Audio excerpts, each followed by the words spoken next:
नमस्कार। खेती-बाड़ी से जुड़े आपके अपने कार्यक्रम कृषि दर्शन के कृषि समाचार में आप सभी का स्वागत है। आज के कृषि समाचार की प्रमुख सुर्खियां हैं। किसान को उधार में मिल सकेगा उर्वरक, वर्तमान रबी सीजन के लिए पर्याप्त मात्रा में उर्वरक का स्टॉक, खाद्य सुरक्षा का वाहक बनेगा चावल। किसान भाइयों, अब कृषि समाचार विस्तार से। देश में नोटबंदी के कारण किसानों की उर्वरक समस्या के समाधान के लिए केंद्र सरकार ने उधार में उर्वरक देने का निर्देश दिया है। केंद्रीय उर्वरक मंत्री ने देश के सभी राज्यों के प्रमुख सचिवों और कृषि आयुक्तों को निर्देश दिया है कि सभी सहकारी संस्था, उधार, थोक व फुटकर विक्रेता क्रेडिट कार्ड, डेबिट कार्ड और चेक आदि सभी भुगतान माध्यम स्वीकार करते हुए किसानों को उर्वरक आपूर्ति सुनिश्चित करें। उर्वरक मंत्री ने सभी उर्वरक निर्माताओं, उर्वरक आयात करने वालों को भी यह सुनिश्चित करने का निर्देश दिया कि सभी संबद्ध डीलर, थोक व फुटकर विक्रेता किसानों से भुगतान के सभी माध्यमों को स्वीकार करें। भारत सरकार का उर्वरक विभाग यह सुनिश्चित करने के लिए हर संभव प्रयास कर रहा है कि देश के किसानों के लिए बगैर किसी समस्या के उनकी मांग के अनुरूप उर्वरक उपलब्ध रहें। केंद्रीय रसायन एवं उर्वरक मंत्री ने कहा, रबी सीजन के लिए पर्याप्त मात्रा से अधिक मात्रा में उर्वरक उपलब्ध हैं। देश में 1 नवंबर को कुल 34.24 लाख टन यूरिया उपलब्ध था, जबकि इस माह 32.76 लाख टन यूरिया की जरूरत थी। इतना ही नहीं, 41.05 लाख टन खेतों को पहले से उपलब्ध करा दिया गया था। इसी तरह डीएपी के मामले में देश भर में 19.55 लाख टन का भंडार था, जबकि मांग सिर्फ 12.44 लाख टन की थी। नवंबर में muriate of potash 5.25 lakh ton भंडार था, जबकि मांग 4.08 लाख टन की थी। इसी तरह एनपीके का भंडार 15.05 लाख टन का था, जबकि मांग 11.16 लाख टन की थी। चावल एक ऐसा खाद्यान्न है जो भविष्य का खाद्य सुरक्षा का वाहक बनेगा। यह कहना है देश के जाने माने कृषि वैज्ञानिक MS स्वामीनाथन का, जिन्हें भारत में हरित क्रांति का जनक माना जाता है। उन्होंने कहा, इस बात में कोई संदेह नहीं कि 1967 से 68 में अंतर्राष्ट्रीय चावल शोध संस्थान द्वारा विकसित की गई IR8 और दूसरी विकसित किस्मों ने भारत के हरित क्रांति को गति दी। हालांकि देश में चावल का उत्पादन अब भी लगभग 3.5 टन प्रति हेक्टेयर है, जो कि कम है। उत्पादन बढ़ाने के लिए अभी बहुत कुछ करना है। पर्यावरण में हो रहे परिवर्तन के मद्देनजर गेहूं नहीं बल्कि चावल ही भविष्य का खाद्यान्न होगा, क्योंकि अगर तापमान 2 डिग्री बढ़ा तो गेहूं का उत्पादन घट जाएगा। श्री स्वामीनाथन अंतर्राष्ट्रीय चावल शोध संस्थान द्वारा आयोजित धान की प्रजाति IR8 के 50 साल पूरा होने के मौके पर बोल रहे थे। बाराबंकी जिले के गन्ना किसानों की शिकायतों को जल्द दूर करने और प्रभावी निस्तारण के लिए जिला प्रशासन ने एक कंट्रोल रूम की स्थापना की है। इस कंट्रोल रूम में फोन करके जिले के किसान अपनी शिकायतें दर्ज करा सकते हैं। इसके लिए जिला गन्ना अधिकारी के ऑफिस में एक कंट्रोल रूम और शिकायत सेल का गठन किया गया है। इसके नोडल प्रभारी का CUG नंबर है 7081202183। इस नंबर पर किसान भाई अपनी शिकायत दर्ज करा सकते हैं। उत्तर प्रदेश के किसान मटर को व्यावसायिक खेती बनाकर अच्छा मुनाफा कमा रहे हैं। इस बार अच्छे मौसम के चलते मटर उत्पादन में अच्छी संभावना दिख रही है और लगभग 2,18,949 हेक्टेयर क्षेत्रफल में मटर की बुआई की जा रही है। उद्यान एवं खाद्य प्रसंस्करण विभाग के अनुसार दिसंबर महीने में राज्य की देशी मटर की फलियां बाजारों में आ जाएंगी। मटर की बुआई किसान सितंबर से शुरू कर देते हैं। उत्तर प्रदेश में हर साल लगभग 24,81,065 मीट्रिक टन मटर का उत्पादन होता है। कम लागत और कम सिंचाई में मटर का उत्पादन अच्छा होता है। दलहनी सब्जियों में मटर पहले नंबर पर होती है। सीजन के दौरान फली के रूप में, सीजन के बाद भोजन के रूप में मटर का प्रयोग बहुतायत से होता है।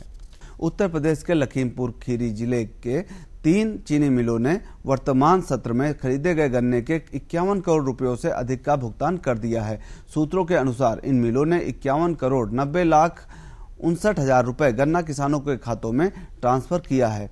किसान भाइयों, आपको बताते चले, पिछले 5 सालों में यह पहला मौका है जब किसानों को गन्ना बेचने के 1 सप्ताह के अंदर गन्ना मूल्य प्राप्त हुआ है। अन्य चीनी मिलें भी शीघ्र भुगतान करेंगी। किसान भाइयों, कृषि समाचारों के बाद आइए अब जानकारी लेते हैं खेती किसानी की समसामयिक जानकारियों की। किसान भाइयों, गेहूं की बुआई का काम शीघ्र पूरा करें। बुआई से पहले प्रति किलो बीज की दर से 2 ग्राम कैप्टान अथवा 2.5 ग्राम थीरम से गेहूं के बीज को शोधित अवश्य करें। बुआई 20 से 30 सेंटीमीटर की दूरी पर कतारों में हल के पीछे कूड़ों में या सीड ड्रिल से करें। चना, मटर, मसूर की फसल की निगरानी करते रहें।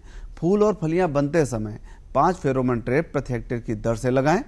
कीटों का प्रकोप आर्थिक क्षति स्तर पार करने की दशा में इजाडिरेक्टिन 0.03 WSP 2.5 से 5 किलोग्राम अथवा NPVH 2%, AS 250 से 300 मिलीलीटर मात्रा को 300 से 400 लीटर पानी में घोल बनाकर प्रति हेक्टेयर की दर से शाम के समय छिड़काव करें। किसान भाइयों, कृषि समाचारों, खेतीबाड़ी की समसामयिक जानकारियों के बाद अब आइए जानकारी लेते हैं कुछ प्रमुख मंडियों में प्रमुख जिंसों के ताजा औसत भाव की।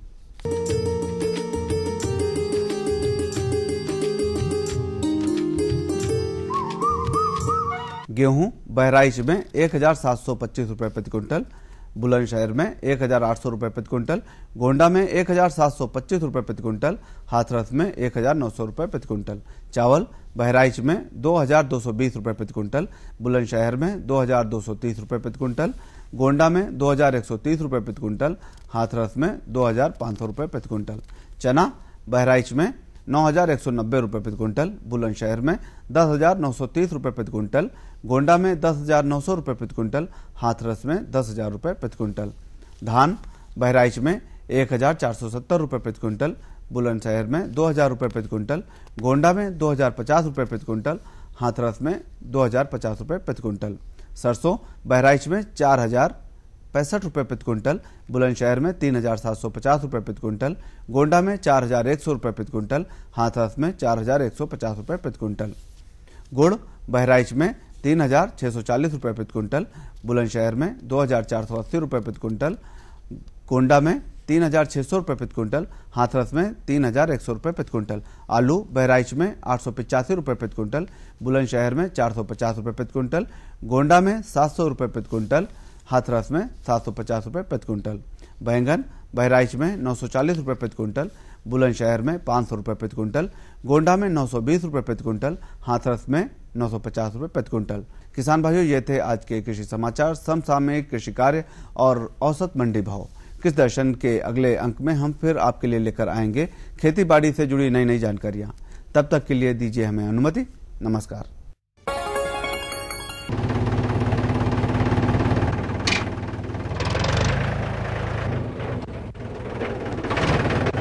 अरे हरकू वाह, बीज, कीटनाशक और आज खाद भी। अरे इतना खर्चा कहाँ से? अरे खर्च की चिंता किसे है, मेरे पास है ये किसान क्रेडिट कार्ड। कार्ड? अरे बैंकों द्वारा जारी इस कार्ड से किसान उसकी सीमा तक की रकम कभी भी बैंक से निकलवा सकता है और खेती बाड़ी की सामग्री कभी भी खरीद सकता है। तो हरकू भैया एक कार्ड मेरे लिए भी। किसान क्रेडिट कार्ड के लिए नजदीकी बैंक से संपर्क करें और पाएं ढेर सारे लाभ। खुशबू की फुहार में, स्वाद की बहार में, तरक्की की तानों में, खिलती मुस्कानों में, हरे भरे पौधों में, बड़े बड़े सौदों में, मधुर भिनभिनाहट में, खुशियों की आहट में, बागवानी मिशन, हमारी चाहत, आपकी मुस्कुराहट।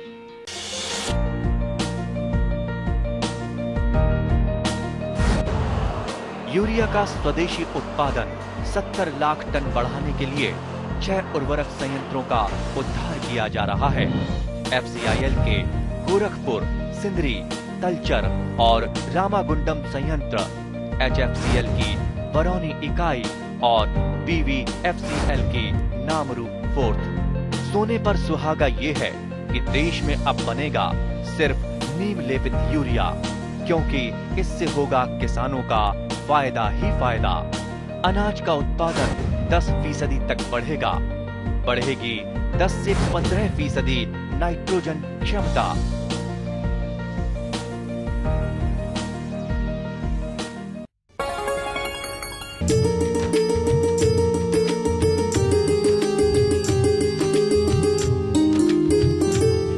बदलती जलवायु और संसाधनों के चलते आज कई ऐसी पारंपरिक फसलें जो कल किसानों को अच्छी नकदी दे पाती थीं, आज नहीं दे पा रही हैं।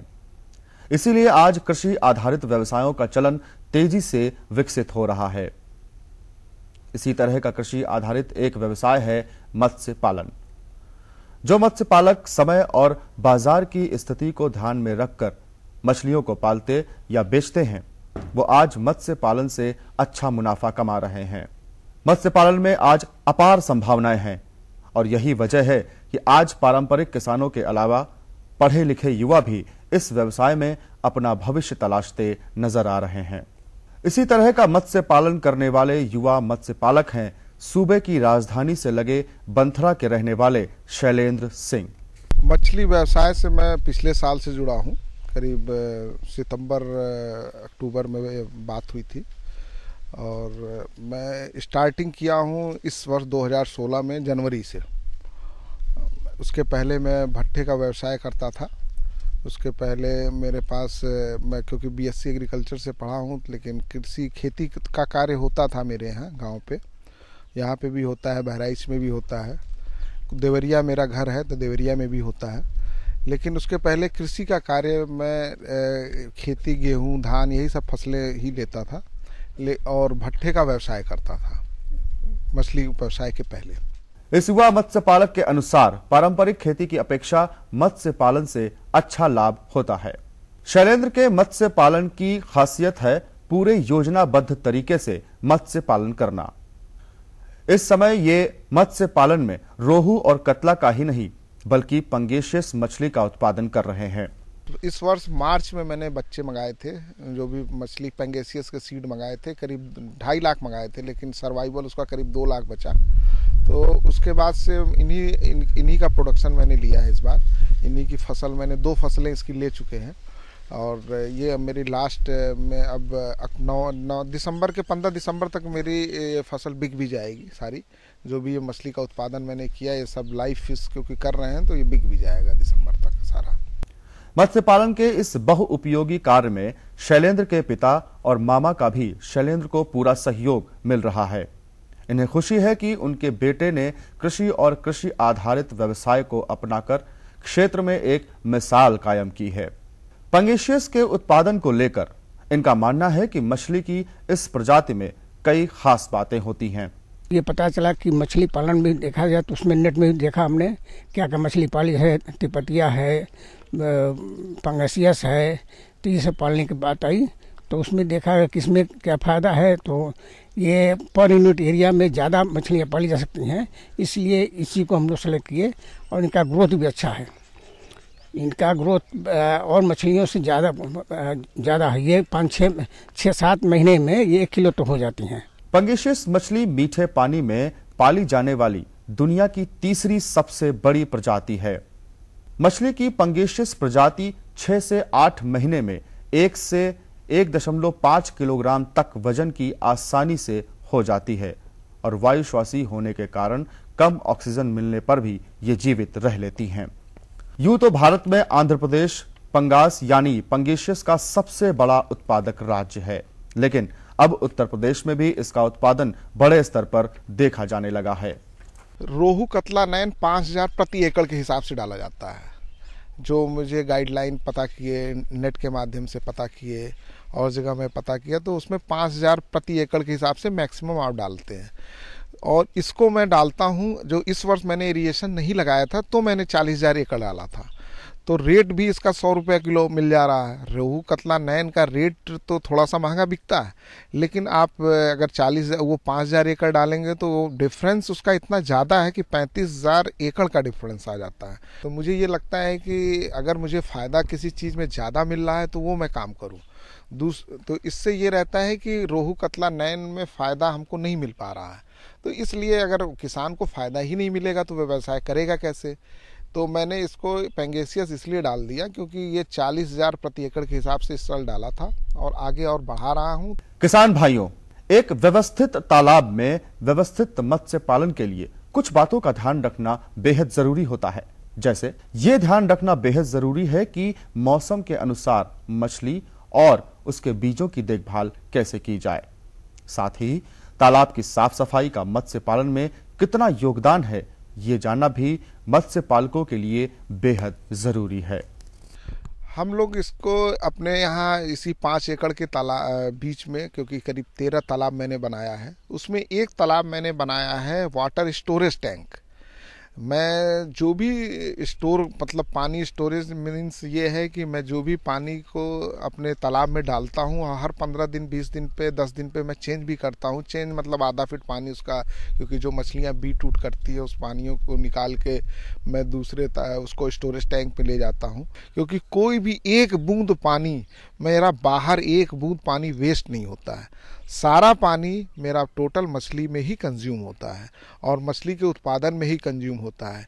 आम किसान को ये पता होता है कि गेहूं में पानी कम लगता है और मछली में पानी ज़्यादा लगता है, लेकिन हकीकत ये है कि गेहूं में पानी ज़्यादा लगता है और मछली में पानी कम लगता है।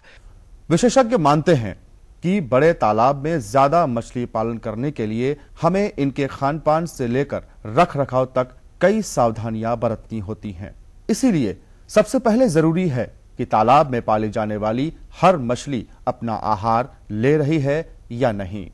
पोषक आहार जो है मैं पहले 0.5 का नर्सरी में, क्योंकि 3000 लाइन के बच्चे आते हैं, 1 किलो में 3000 बच्चे होते हैं, कुछ 2000 के भी होते हैं, कुछ 1000-1200 के भी आते हैं। पोषक आहार मैं ये करता हूँ कि उनको 0.5 mm का दाना मार्केट में मिलता है, तो 0.5 mm का दाना उनको बहुत, क्योंकि महीने जो छोटे बच्चे जैसे पैदा होते हैं तो उस टाइप से उनको बड़े प्यार से खिलाना पड़ता है।